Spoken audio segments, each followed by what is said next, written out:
Hello everyone, मैं हूं आपके साथ शालिनी कपूर तिवारी। आप देख रहे हैं एसकेटी पॉडकास्ट। चिंतामणि एसकेटी और टेक ऑफ विद एसकेटी के जो लंबे पॉडकास्ट होते हैं उनकी छोटी क्लिप्स आपको इस चैनल में देखने को मिलेगी। कई बार आपके पास बहुत ज्यादा टाइम नहीं होता है और ऐसे में लंबे वीडियोस देख पाना पॉसिबल नहीं होता है, इसीलिए यहाँ आपको चिंतामणि एसकेटी और टेक ऑफ विद एसकेटी की छोटी छोटी क्लिप्स मिलने वाली है। तो कम समय में पूरी इंफॉर्मेशन के लिए फटाफट से हमारे इस चैनल को सब्सक्राइब करो। एक हफ्ते के अंदर जो मेरा टॉप सोर्स था गुज्जर 6 फुट 3 इंच का, वो आ गया मेरे हेडक्वार्टर के बाहर। तो बोला ब्रिगेडियर साहब से मिलना, तब मैं ब्रिगेडियर था।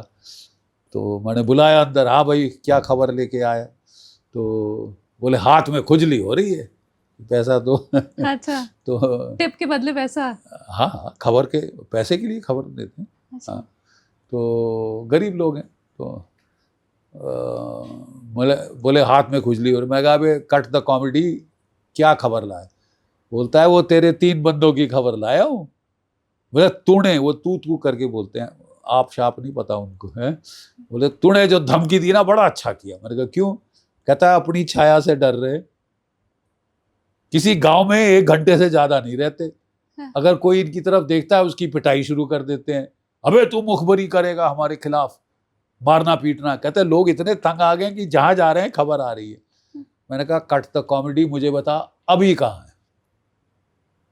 कहता हाँ साहब मैं ले चलूंगा, मुझे मालूम है टाटा का जंगल है, उसके बीच में एक खुला मैदान है, उसके बीच में एक धोक है, वहां जाके छुपे ताकि कोई चुपचाप से इनको आके धर दबोच ना ले। ठीक है, बहुत डरे हुए। तो मैंने कहा ले जाएगा? कहता हाँ ले जाऊंगा साहब। मैंने कहा पहनाओ इसको बुर्का। अब 6 फुट 3 इंच का आदमी, इसको इतना सा बुर्का पहनाया, उसकी बालों वाली टांगे तो मैंने कहा ठीक है बिठाओ इसको गाड़ी में। तो उसको मैंने भेजा पलटन। 26 RR का CO होता था कर्नल अनिल खोसला, बाद में लेफ्टिनेंट जनरल बना और बहुत अच्छा सेना मेडल मिला था उसको। तो मैंने उसको बोला अनिल ये 3 की खबर आ गई, टॉप सोर्स मेरा आया और वो बता रहा है कहाँ पे, ही विल गाइड यू। ठीक है, मुझे इनकी लाशें चाहिए। I don't care what you do, get them. Yes sir. मैंने कहा तू खुद जाएगा? हाँ सर मैं जा रहा हूँ। तो वो निकल गया। जब तक वो पहुँचे शाम हो चुकी थी, तो उन्होंने घेरा डाल दिया और फिर अटैक किया। अटैक किया तो साहब वहाँ कवर नहीं मतलब वो पूरा खुले मैदान में बैठा था ना बीच में, ताकि कोई सरप्राइज ना कर दे आके। ठीक है, तो 2 जवान मेरे घायल हो गए, एक की यहाँ से गोली गई बेटा, यहाँ से निकली और फड़फड़ा रहा था बेटा ऐसे, दूसरा भी उसको भी पेट में लगी थी। तो ये बेचारा बहुत घबरा गया CO, इसके कई लोगों का नुकसान हो गया था। उन दिनों CO की आड़े हाथ ले लेते थे अगर ज़्यादा नुकसान हो जाए। तो बोले सर मैं तो मारा जाऊंगा, मैं इनको लेके नीचे आ रहा हूँ। मैंने कहा अनिल किसी हालत में घेरा नहीं छोड़ोगे, मैं आके तेरे लड़के ले जाऊंगा। मैं कहता सर अब तो हेलीकॉप्टर भी नहीं आएगा, ये तो बाई रोड जाना। मैं बाई रोड पहुंचाता हूँ यार, 2.5 घंटा दूर है ना उधमपुर यहाँ से।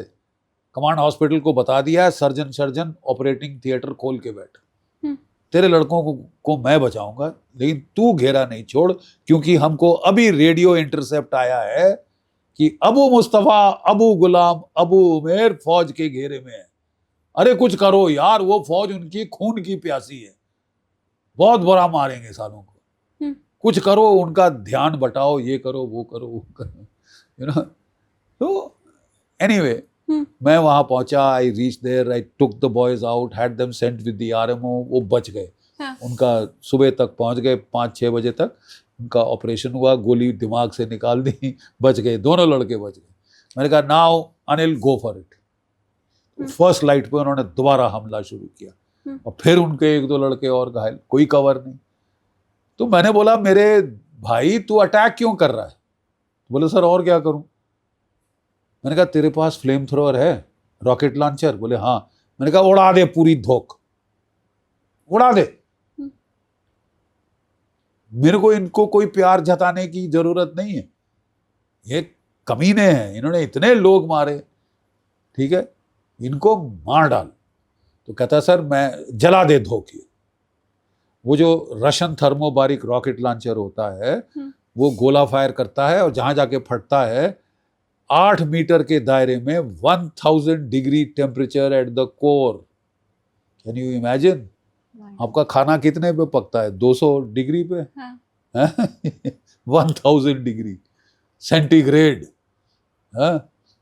तो बोला सर मैं तो चला दूं, लेकिन अगर अंदर कोई सिविलियन हुआ और वो मारे गए तो फिर तो मेरी खाट खड़ी हो जाएगी कि सिविलियन क्यों मारे। तो मैंने कहा बड़ा सीधा इलाज है, लाउड हेलर लो और अनाउंस करो हम ये धोख जला रहे हैं, झोपड़ी जला रहे हैं, अगर कोई सिविलियन अंदर है 10 गिन रहे हैं, हाथ खड़े करके बाहर आ जाओ, नहीं तो तुमको जल जाओगे इसके साथ। तो जहां अनाउंस किया अंदर से ठेठ पंजाबी में माँ बहन की गालियां, ठीक है, ठेठ पंजाबी। तो मैंने बोला यार कश्मीरी पंजाबी तो नहीं बोलते ना? अब समझ आ गया ये कौन है? बोले सर हाँ है। तो सर लेकिन सर मेरा ख्याल रख लेना ये वो कि कहीं कुछ हो गया, सिविलियन कनपट्टी पे लगा रखा है, हो सकता है डरे हो, बोल नहीं रहे हो। तो मैंने बोला देख यार we have to take that risk, I don't think there are any civilians, ये किसी को लेके नहीं आते क्योंकि ये इतने डरे हुए हैं कि कोई हमारी मुखबरी करेगा, लेके आना तो इनकी फटाक मुखबरी हो जाती ना। I don't think there is any civilian. तो in any case I said for tiger from tiger, record message, use flame thrower now, comply, out। तो मैंने उसको बोल दिया कि भाई देख मैं तेरे को आदेश दे रहा हूं कि तू फ्लेम थ्रोवर चला दे। हाँ। कल तेरे को कोई पूछता बोलना सर मेरे को तो ऑर्डर आया, तो उससे पूछ लो। तो मैंने कहा जिम्मेवारी मेरी, चला ठोक। मैं कहा यस सर। उन्होंने लिया वो फ्लेम थ्रोवर, मारा। अरे वो चीड़ के पेड़ों की धोक थी बेटा। अच्छा। चीड़ के पेड़ों की धोक थी और उसमें चीड़ में गोंद होती है, और जैसे चीड़ जलता है ना और कोई पेड़ नहीं जलता। हाँ। भड़ करके वो तो 200-300 फुट 400 फुट लपटें पहुंची, ठीक है, और कोई आधे घंटे में जल के राख पूरी झोपड़ी, धोक बोलते हैं उसको। हाँ? और इतना धुआं, इतनी गर्मी की वो जा नहीं सके पास। जब वो थोड़ा ठंडा पड़ा तो मैंने भाई जाके देखो यार वही 3 मारे कि कोई और है। हाँ। तो वो लोग गए तो कहता है सर लाश, क्या लाश? सही बात है। यहाँ तो सर कहता है कि चूरा की लाइन दिख रही सर, जहाँ रीढ़ की हड्डी होती थी और जहाँ ये सबसे मोटी हड्डी ये होती है, ये और ये। हाँ। मतलब सर 2 लाइनें वहाँ हैं तो 3 लाशें तो ये दिख रही हैं, मतलब ये चूरा। मैं कहा ले फोटो ले चूरे की, हथियार किधर है? कहते सर वो तो ढूंढना पड़ेगा। मैं कहा नहीं ढूंढो, हथियार बहुत जरूरी है, उससे साबित होगा कि ये कौन थे। तो उन्होंने ढूंढा ढांढा तो उनको हथियार मिल गए, 3 AK-47 राइफल, और AK-47 का जो लकड़ी का हिस्सा होता है सब जल गया था, और जो स्टील की नली थी हाँ। वो ऐसे यू की शेप में बेंड हो गई थी, इतनी गर्मी थी। मेटल की नली ऐसे बेंड हो गई थी यार, मैंने पहली बार देखा है अपनी 37 साल की सर्विस में। मतलब बहुत कुत्तों की मौत मारे थे। मैं कहा फोटो फोटो फोटो। बोले ठीक है सर, ले लिए। अगला आदेश, मैंने कहा तू कंपनी लेके आ जा, ठीक है, हम लोग जा रहे हैं गुलाबगढ़। तो वही कॉन्वॉय लगाई, सायरन लगाया, वाँ वाँ वाँ करते पहुंच गए हम लोग। हाँ। और बोला कि 15 गांव आसपास, सारे मर्द 16 to 60 in that hall tomorrow. तो अगले दिन आए, पावर पॉइंट लगाया हुआ था, और पावर पॉइंट लगाया तो पहले मैंने दिखाई हिंदू लाशों की फोटो, ठीक है साहब, और बोले कि साहब ये आपको याद है? बोले जी जी जनाब, भी जनाब, बड़े डरे हुए। मैंने कहा अब इसका अंजाम देखो। मैंने अगली फोटो दिखाई तो कुछ समझ नहीं आया, उनको सिर्फ राख का ढेर दिखाई दिया। मैं कहा नहीं मैं आपको समझाता हूँ। मैंने लेसर पावर वो पॉइंटर लिया, बोला देखो ये टांग की हड्डी, ये रीढ़ की हड्डी, ये जल के मारे, कुत्तों की मौत मारे, ठीक है, कयामत के दिन इनकी रूह खड़ी नहीं। ये ज़रूरी भी था मुझे लगता है उन सब के अंदर डर बैठाने के लिए, ताकि अगर वो मदद कर रहे हैं तो कम से कम आगे से only answer to such terror is selective counter terror. ठीक है, डराओ जो लोगों को डरा रहा है। पर सर मैंने तो ये नोटिस किया कि 2001 में हाँ। जाओ जाके बख्शी को बता देना हाँ। से 2025 में जाओ जाके मोदी को बता देना। इसी से तो मेरे को याद आया ये वारदात। तो हाँ। मैंने भी बदला लिया था और मोदी जी ने भी अच्छा खासा बदला लिया है। देखिए, मंजुनाथ थे एक, जो अपनी वाइफ और बच्चे के साथ पहलगांव गए थे, ठीक है, और जो वहाँ पे आए, जब वो चाय पी रहे थे वहाँ पे बैसुंड घाटी क्या थी, बैसुंड वैली, वहाँ पे चाय शाय पी रहे थे बेचारे, अपनी फैमिली, बड़े खुश हो रहे थे सब लोग। तो ये आया टेररिस्ट, ठीक है, मूसा सैफुल्ला, ठीक है, सैफुल्ला एलियास मूसा, ये आया, तेरा नाम क्या है? उसने बोला भाई मंजुनाथ। तेरा मजहब क्या है? उसने बोला भाई मजहब से क्या फर्क पड़ता है, मैं इंसान हूँ। मैं, तू इंसान नहीं, तू काफिर है, तू इंसान नहीं, तू काफिर है, ये वो है।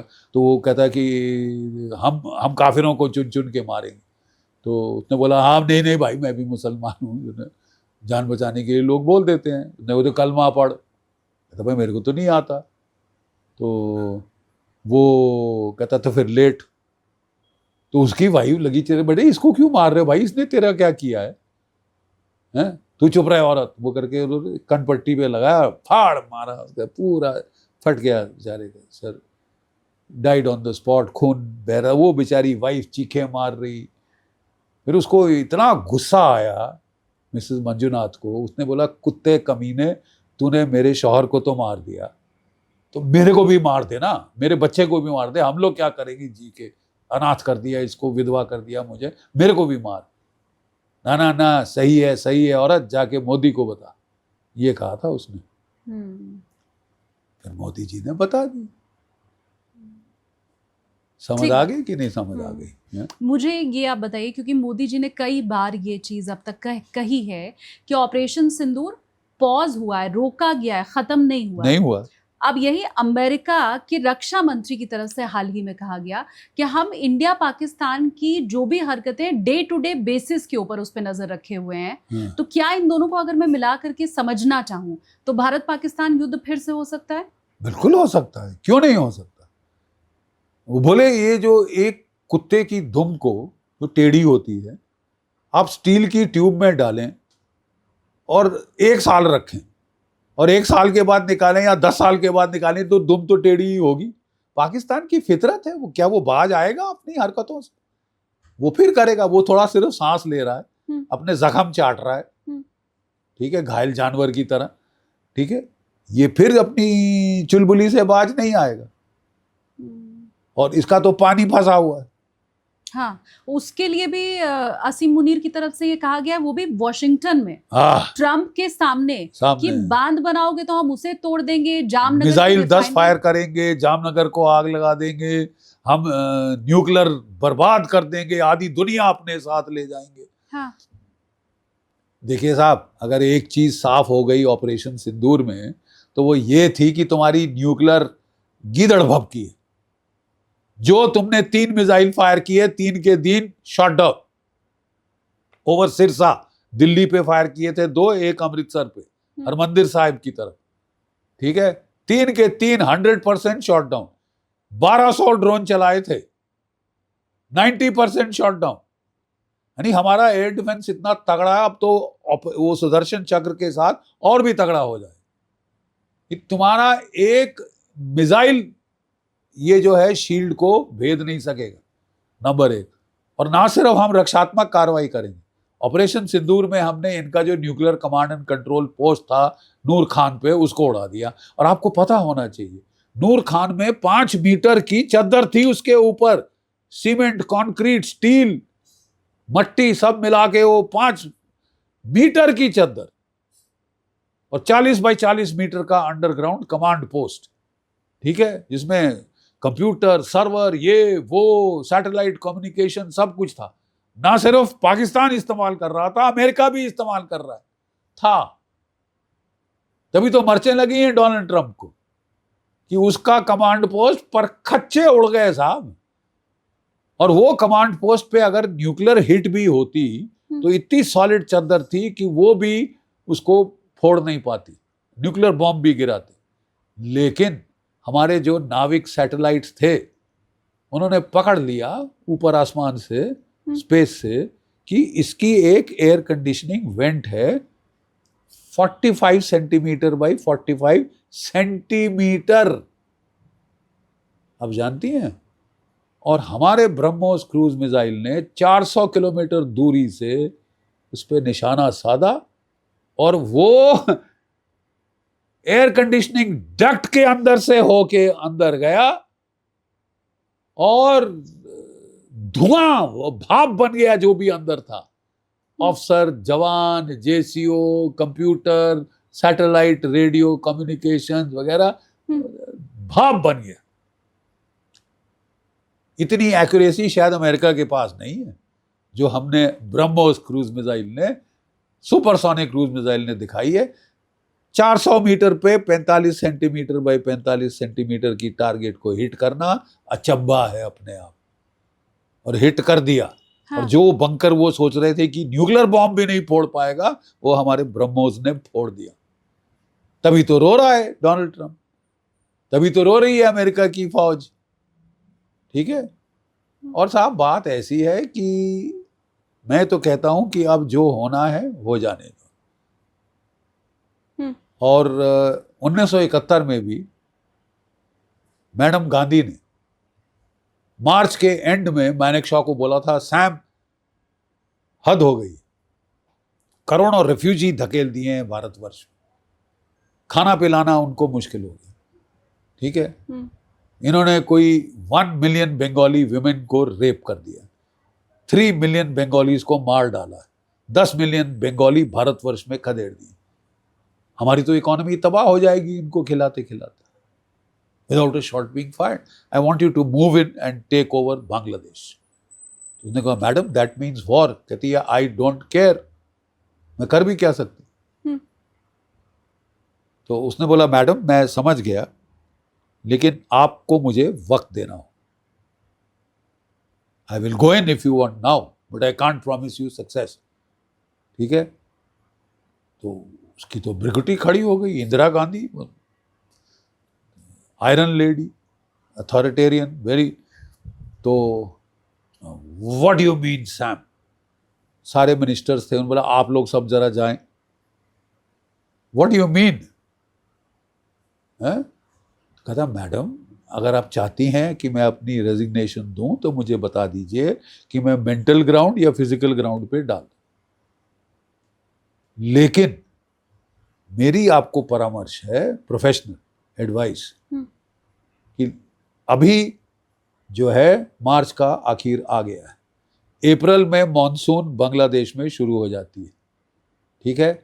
सारी जमीन का सैलाब बन जाएगा, कीचड़ हर जगह होगा, ना मेरे टैंक चल सकेंगे, ना मेरी तोपें, ना मेरे ट्रक। ठीक है। हवा में बादल होंगे, मेरी एयरफोर्स मुझे सपोर्ट नहीं कर पाएगी। ठीक है। आप मुझे जाने दें in the month of November December, तब तक जमीन पक्की हो जाएगी, आसमान साफ हो जाएगा, और जो हिमालय के दर्रे हैं वो बर्फ से बंद हो जाएंगे।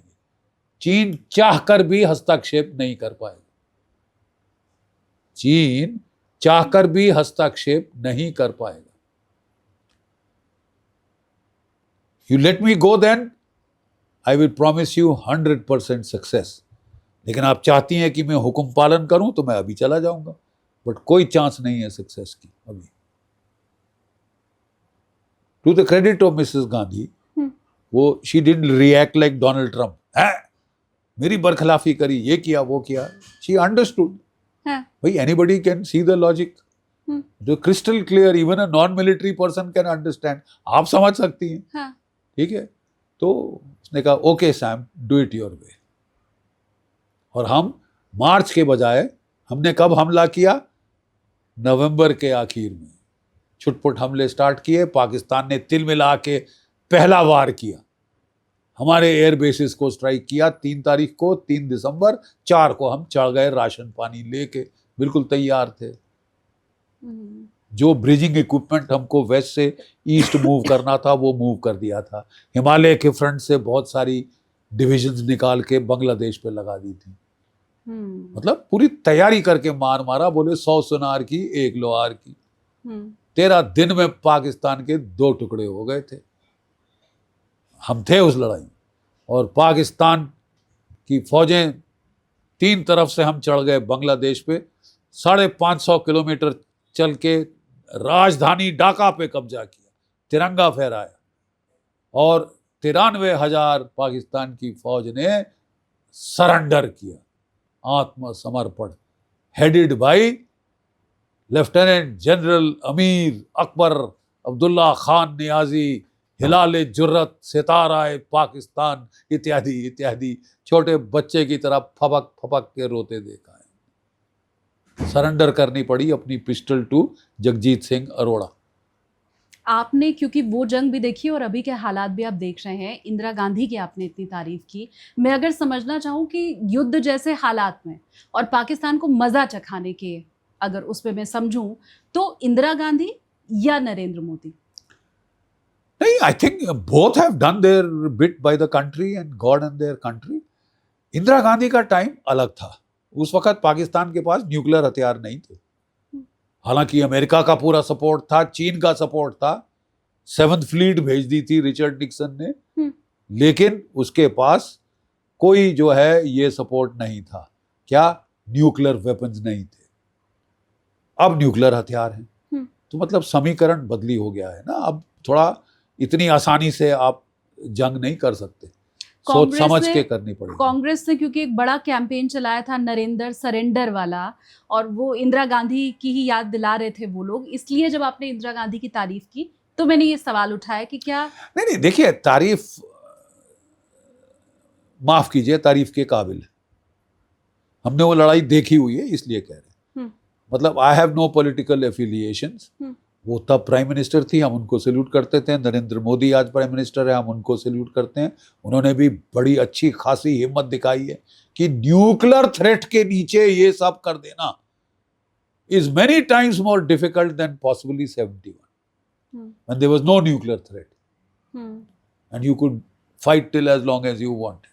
Only thing was कि अमेरिका दबाव डाल रहा था कि बंद करो बंद करो बंद करो, यूएन दबाव डाल रहा था, और रूस आपको कह रहा था यार जल्दी कर लो जल्दी कर लो, खत्म करो अब, ठीक है। और उस वक्त समीकरण अलग था। Nuclear overhang is a very major threat. भाई न्यूक्लियर वॉर तो कोई नहीं, ना हम चाहते हैं ना पाकिस्तान चाहता है, लेकिन कि अगर पाकिस्तान बेवकूफ़ी कर बैठता तो डर के मारे पतलून गीली करके मैं तो गया तो न्यूक्लियर बॉम्ब फायर ऑफ कर दूं तो मुसीबत हो सकती है। आप ज्योतिष मानते हैं? हाँ, ज्योतिष पर यकीन है? हाँ, मैं वैदिक ज्योतिष। मैंने हाल ही में एक एस्ट्रोलॉजर अंकित अग्निहोत्री का पॉडकास्ट किया, वो अब तक मिलियन में व्यूज उसके हो चुके हैं। उसमें उन्होंने 2-3 बातें बताई हैं। पहला, उन्होंने ये कहा है, मैं एक एक करके सब पे आपका कमेंट लूंगी। उनका ये कहना है कि डोनाल्ड ट्रंप के ऊपर महाभियोग चलेगा, दूसरी बार चलेगा। उनकी हरकतें क्या आपको भी ऐसी लगती हैं? देखिए, वो थोड़े से आई थिंक वो अपने आप पे बहुत प्रेशर ले रहे हैं, वो हर चीज सेंट्रलाइज कर रहे हैं। हम जब सेना में थे तो हमको बोला जाता था कि जितना आप ऊपर जाते हो उतना डिसेंट्रलाइज, उतना डेलीगेट करना चाहिए। Let your subordinates do their work. हर चीज का फैसला मैं लूंगा, हर ट्वीट मैं करूंगा, कोई मेरा स्टाफ वगैरह इन्वॉल्व नहीं होगा, कोई इनपुट नहीं लूंगा, कोई कुछ नहीं करूंगा, बस मैं अकेले बैठ के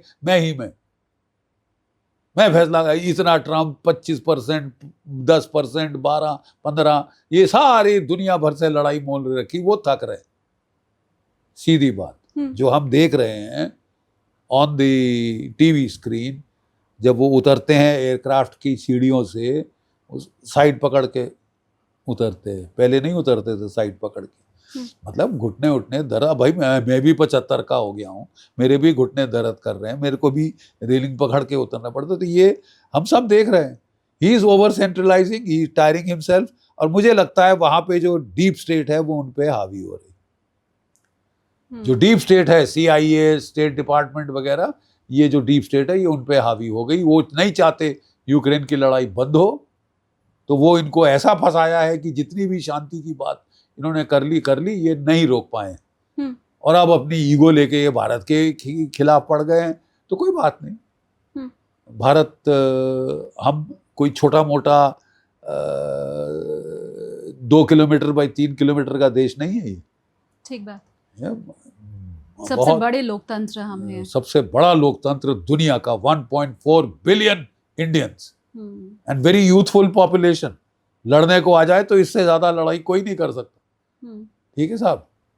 और अगर अमेरिका समझता है कि वो यहाँ पे हमला करेगा, जैसे वेनेजुला को धमकी दे रहा है, तो इट कैन थिंक अगेन। काफी सौदा महंगा पड़ सकता है। अमेरिका के क्या 5 टुकड़े होते, पाकिस्तान का तो आपने कई बार कहा, अमेरिका के भी टुकड़े होते देख रहे हैं आप? अरे it's too big a country, बहुत इम्प्लीकेशन हो जाएगी दुनिया भर के लिए, लेकिन हाँ। उनकी वो कमजोर होते मैं जरूर देख रहा हूँ। आप सारी दुनिया से दुश्मनाई मोल ले लें, आप अपने सब दुश्मनों को इकट्ठा कर दें, उनका समीकरण बना दें, हाँ। तो आप अपने पांव पे कुल्हाड़ी मार रहे हैं। America may be the most powerful state in the world today, but there are limits to its power, and those limits are becoming evident by the day. आप पूरे ब्रिक्स को इकट्ठा कर रहे हो। अगर डॉलर है वो वर्ल्ड ट्रेड रिजर्व करेंसी ना रहा और ब्रिक्स की करेंसी वगैरह कहीं आ गई और ले लिया, तो ये तो गए। 27 ट्रिलियन डॉलर्स का इनके ऊपर कर्ज है, डेट ऑफ 27 ट्रिलियन डॉलर्स। ठीक है, तो अमेरिका की अपनी प्रॉब्लम्स हैं। डोनाल्ड ट्रंप ने कहा था I will make America great again, मैं सारी मैन्युफैक्चरिंग वापस लाऊंगा। अब आप मुझे बताइए कि एक अमेरिकन वर्कर की मंथली वेज मिनिमम $2,000, कई स्टेट कैलिफोर्निया वगैरह में 4-5 हज़ार डॉलर प्रति मंथ जाती। शंघाई में कितनी है? $300 प्रति महीना। भारत में कितनी है? $290 प्रति महीना। वियतनाम में कितनी है? $180 प्रति महीना। आप कहां से कंपीट करोगे इनके खिलाफ? आप 50%, 100% टैरिफ भी लगा दो, तब भी उनका माल सस्ता रहेगा आपसे। हाँ। तो how are you planning to shift all the manufacture? मुझे समझ नहीं आया। ठीक है, और मैन्युफैक्चरिंग के लिए साहब आपके लोग क्वालिफाइड हैं उतने?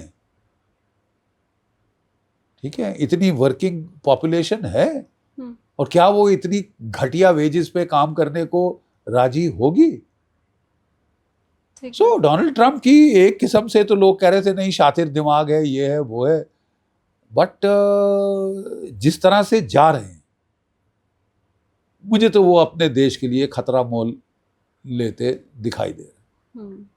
मैं थोड़ा सा अग्नि 6 के बारे में आपसे समझना चाहती हूँ, क्योंकि मैं कहीं पढ़ रही थी ऑपरेशन सिंदूर के टाइम पे, तो मैंने ये पढ़ा कि पाकिस्तान के पास जितने भी मिसाइल हैं वो इंडिया तक मार करने वाले हैं। बिल्कुल, लेकिन इंडिया तैयारी सिर्फ पाकिस्तान तक की नहीं करता है, चीन का भी तो ख्याल करना है भाई। हाँ, और अग्नि 6 के लिए तो मैंने पढ़ा सर कि हम अब वर्ल्ड में कहीं भी उससे टारगेट कर सकते हैं, इवन यूरोप और अमेरिका तक। बिल्कुल कर सकते ऐसा हैं, है? बिल्कुल कर सकते हैं, क्योंकि अगर थ्रेट्स बढ़ जाएं तो स्वाभाविक है कि हमको अपना कैपेबिलिटीज उनके मुताबिक तैयार करनी होगी।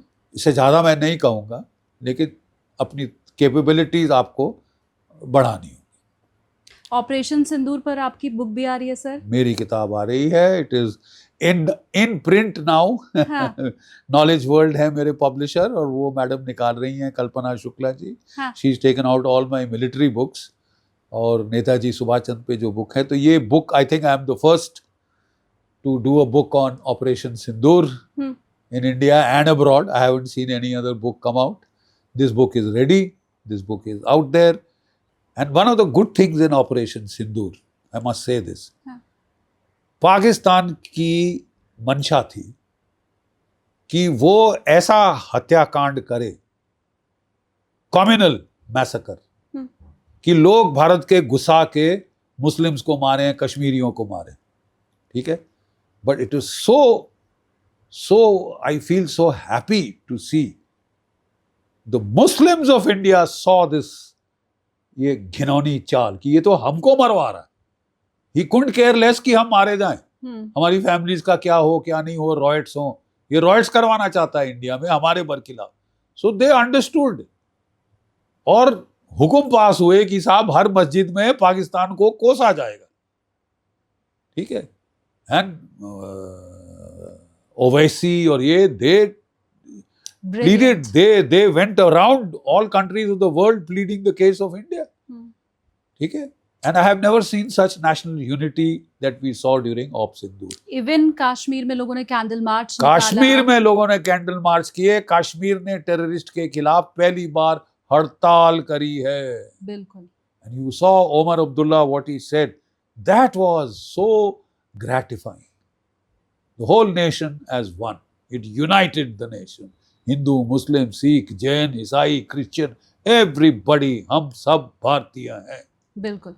You know, that was the best part of Operation Sindoor. इधर पूरा भारत एक हो गया और अब तो मुझे लग रहा है कि वो जो चाइना अलग था, ट्रम्प के चलते चाइना और भारत भी एक आ रहा है, तो ये तो हमारे लिए फेवर की सारी बातें हो रही हैं। नहीं नहीं, अच्छा देखिए, जो कुछ होता है अच्छा, I am a great optimist. जो कुछ अच्छा होता है अच्छे के लिए हो रहा है। अभी तक अमेरिका के जो बाइडेन साहब, डोनाल्ड ट्रंप साहब ऊपर से मीठी मीठी बातें कर रहे थे, जपियां मार रहे थे और पीठ में छुरी घोंप रहे थे। अब शत्रु बोध तो हो गया साहब, अब आप साफ दुश्मन हैं, तो फिर हम अपना बचाव करेंगे। We have all rights to defend ourselves. हमने तो नहीं छेड़ा जानबूझ के आपको, या आपका हमारे साथ और कश्मीर से क्या लेना देना, ठीक है। आप तो बड़ी शांति कराने चले थे और अब जो है मुल्ला मुनीर वॉशिंगटन जाके न्यूक्लियर धमकियां दे रहा है और आप नोबेल पीस प्राइज के इच्छुक हैं। तो ये शोभा देता है कि तीसरी कंट्री जाके, आपके देश जाके भारत को वो न्यूक्लियर थ्रेट्स दे रहा है।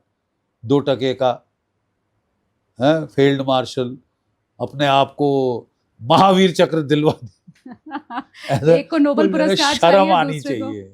हाँ। एक को महावीर चक्र, ये कहता है कि मुझे शहादत चाहिए, ठीक है, अगली बार तेरी इच्छा पूरी कर देंगे। एक और बहुत अहम सवाल जो मुझे लगता है आप ही ठीक से समझा पाएंगे। अमेरिका हमारा दुश्मन वैसे ही बन गया है, चाइना भले हमारा मित्र बन रहा है लेकिन वो पाकिस्तान का हमेशा मित्र रहेगा। बिल्कुल। तो अगर कल दिन युद्ध की स्थिति भारत पाकिस्तान के बीच में बनी तो चाइना का सपोर्ट तो उसे हमेशा से था, अब अमेरिका का भी और खुलकर सपोर्ट आ गया है सामने। तो क्या ये भारत के लिए और मुसीबत है? नहीं, मुसीबत तो है, but great nations arise in response to great challenges from the natural or social environment. ये आर्नोल्ड टॉइनबी, ग्रेट हिस्टोरियन, उसने कहा कि महान देश तब खड़े होते हैं जब बहुत भारी चुनौती उनका सामना करना पड़े। You know, a challenge gets the best response. Yes, there is a challenge. I see the challenge exactly as it was before the 1971 war.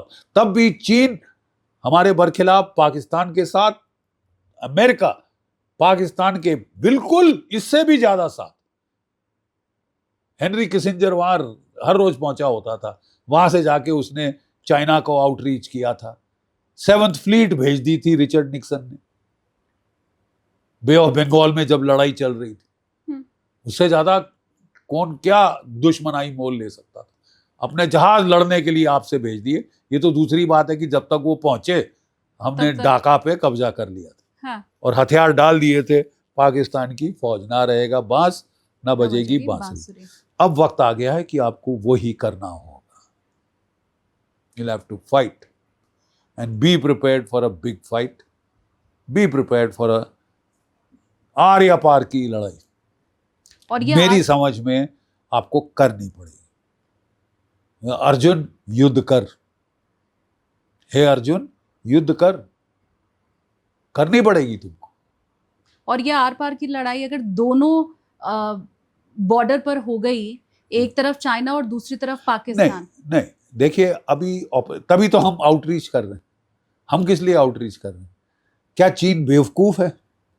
क्या चीन ये नहीं समझता कि मैंने इसको $86 बिलियन का लोन दिया पाकिस्तान को, ठीक है, मैंने इसके 80% हथियार मैंने दिए, मैंने चाइना पाकिस्तान इकोनॉमिक कॉरिडोर में कितने अरबों डॉलर खर्च कर दिए, और ये जाके सीधा अमेरिका मेरे दुश्मन की गोद में बैठ रहा।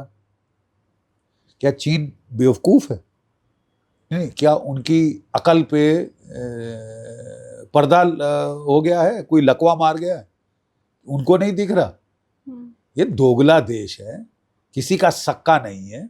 जिसके साथ दोस्ती करी है उसको धोखा दिया है, अमेरिका को धोखा दिया है। डोनाल्ड ट्रंप कहता था, आजकल तो भूल गया है, डोनाल्ड ट्रंप कहता था कि this country has taken $30 billion from America, swindled and kept Osama bin Laden in Abbottabad 800 meters from the Pakistan military academy Kakul, और हमें झांसे दे रहा था कि साहब वो तोरा बोरा की किसी गुफा में मर रहा है, किडनी का डायलिसिस हो रहा है।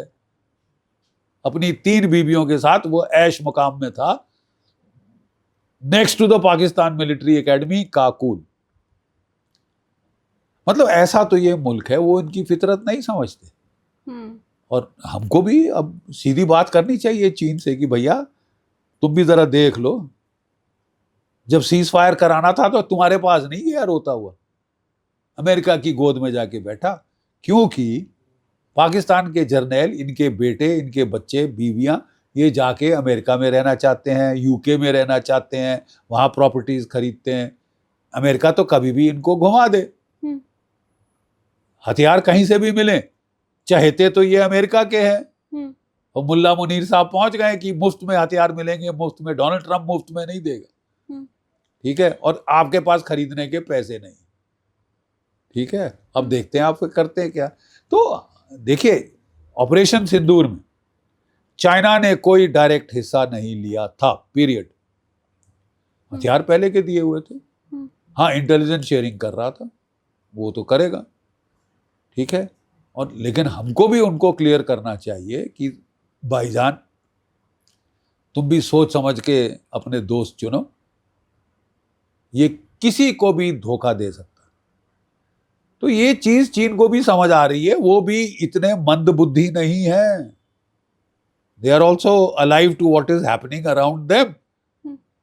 तो ये कह देना कि चीन से दुश्मनाई परमानेंट है, मैं नहीं समझता। हम एक आउटरीच कर रहे हैं, थॉ आया है, और ये थॉ अभी नहीं, कई महीनों से चल रहा है। काफी सारी चीजें, बातचीत भी हो गई हैं on the line of control. So ये समीकरण देखिए, मल्टीपोलर पावर इक्वेशन में जो समीकरण है बहुत तेजी से बदलते हैं। आज हम चीन की तरफ दोस्ती का हाथ बढ़ा रहे हैं, अगर कुछ वो उल्टा सीधा करता है, हम हाथ वापस करके वापस दुश्मनी पे आ सकते हैं। मतलब क्या कोई ये तो नहीं हमने कह दिया till death do us part, अब हमने तो साहब रिंग पहन ली और ये कर लिया, वो कर लिया। हाँ। ऐसा थोड़ी ना है। हाँ। तेजी से समीकरण बदलते हैं। वर्ल्ड वॉर 2 में मल्टीपोलर पावर इक्वेशन थी। लड़ाई के शुरू में 1939 में रशिया और जर्मनी, हिटलर्स नाजी जर्मनी ने मोलोटोव रिबेनट्रॉप पैक्ट किया था कि हम एक दूसरे पे हमला नहीं करेंगे, पैक्ट किया था। और उसका फायदा उठा के हिटलर चढ़ गया था वेस्टर्न यूरोप पे, और वहां से ले जाके लो कंट्री बेल्जियम शेल्जियम लेता हुआ फ्रांस पहुंच गया, ठीक है। उसके ठीक बाद जर्मनी ने पलट के रूस पे हमला कर दिया, और जो सबसे भीषण लड़ाई हुई वर्ल्ड वॉर 2 की, वो रूस और जर्मनी की थी। बाकी सब तो तमाशबीन थे, ठीक है। सो रूस लड़ने में ये लोग, इनका सानी नहीं, बहुत जबरदस्त लड़ाके लोग हैं, और 25 मिलियन कैजुअलिटीज हुई थी इनकी सेकेंड वर्ल्ड वॉर, ठीक है बेटा। So Russia is a good friend to have, उनके वेपन्स बड़े अच्छे। अभी ऑपरेशन सिंदूर में S-400 ने कमाल कर दिया, 5 फाइटर जेट मार गिराए, एक 316 किलोमीटर की दूरी से एवैक जहाज उड़ा दिया। रिकॉर्ड, वर्ल्ड रिकॉर्ड है। इतनी दूरी पे किसी मिसाइल ने ठोका नहीं है दुश्मन का जहाज, दुश्मन की जमीन के ऊपर। ये नहीं कि हमारे इलाके में आया था तो हमने मारा, हाँ। दुश्मन की जमीन में घुसकर मारा। घर में घुस के मारने का जो क्या है, हाँ। उसने पूरा करके दिखाया है। तो अच्छे हथियार हैं। तो हमको अगर अमेरिका इस तरह तंग करेगा, इस तरह नुकसान पे आमादा होगा, हमारे कितने सारे लोगों की नौकरी गई है, जो बेचारे टेक्सटाइल सेक्टर में थे, जो कारपेट सेक्टर में थे, ज्वेलरी में थे, जेम्स ज्वेलरी, उनकी नौकरियों को नुकसान हुआ, पेट पे लात पड़ी। तो ये कोई अच्छी बात तो नहीं है साहब। आपने ट्रस्ट तो दोनों देशों में खत्म कर दिया, कल शायद फिर सुलह हो जाए, क्योंकि समीकरण बदलते रहते। बिल्कुल। मिस्र, रोम, यूना सब मिट गए जहां से, कुछ है हम में कि मिट सकती नहीं कभी हस्ती हमारी, सदियों रहा है दुश्मन दौरे जमा हमारा, सारे जहां से अच्छा हिंदुस्तान हमारा। So on that optimistic note, we'll do the landing. हाँ, thank you so much sir. फिर से दिल से आपका शुक्रिया। और अब क्योंकि हम तो लैंड अब हो ही चुका है जहाज, और अच्छे से हुआ, कोई क्रैश लैंडिंग नहीं हुई हमारे पॉडकास्ट की। इसलिए thank you sir. God bless you. जय भारत, जय हिंद। जय हिंद।